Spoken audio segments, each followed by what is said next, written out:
ఇవాళ ఒక ఉద్యమకారుడు, ఒక అమరుడు సిరిపురం యాదయ్య చనిపోయిన రోజు ఇవాళ.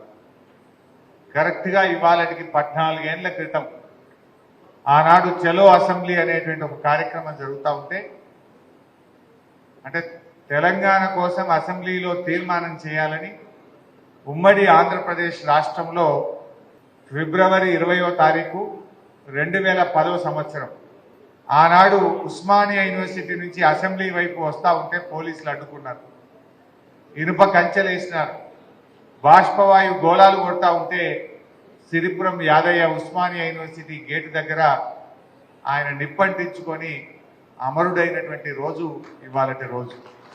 ఆ సిరిపురం యాదయ్య చనిపోయినటువంటి రోజు ఈరోజు. అలాంటి ఉద్యమకారులు ఎంతోమంది బీఆర్ఎస్ కార్యకర్తల పోరాట ఫలితం ఇవాళ తెలంగాణ రాష్ట్రం వచ్చింది. అందరం ఒక్కసారి ఆ యాదయ్యకు గట్టిగా జోహార్లు అర్పిద్దాం. జోహార్ సిరిపురం యాదయ్యకు, జోహార్ సిరిపురం యాదయ్యకు, జోహార్ సిరిపురం యాదయ్యకు.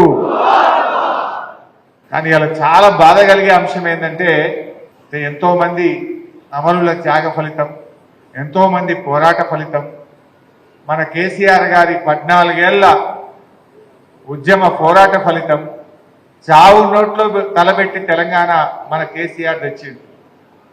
మొన్న ఎప్పుడో అసెంబ్లీలో కూర్చొని ఆ దిక్కు చూస్తూ ఉంటే నా మనసులో ఒక ఆలోచన కలిగి బాధ కలిగింది.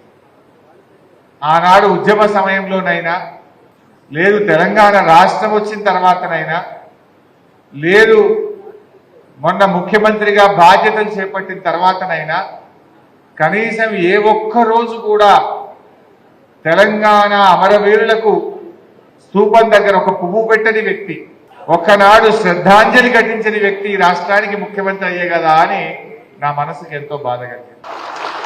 ఆ అసెంబ్లీలో కూర్చొని అధికు చూస్తే ఒక్కనాడు జై తెలంగాణ అనే వ్యక్తి, ఒక్కనాడు తెలంగాణ ఉద్యమంలో పాల్గొని వ్యక్తి, ఒక్కనాడు అమరుల స్తూపం దగ్గర ఒక పువ్వు పెట్టని వ్యక్తి రాష్ట్రానికి ముఖ్యమంత్రి అయ్యే కదా అని నా గుండె నిజంగా బాధ కలిగింది. ఆ రోజు నా అసెంబ్లీలో కూర్చొని నాకు నేనే అనుకున్నాను, ఒకనాడైతే మా తమ్ముడు యాడ్ చేస్తుండు, ఎవర్రా జై తెలంగాణ అనేది, దమ్ముంటే రెండు రాని తుపాకీ పట్టుకొని బయలుదేరినాడు.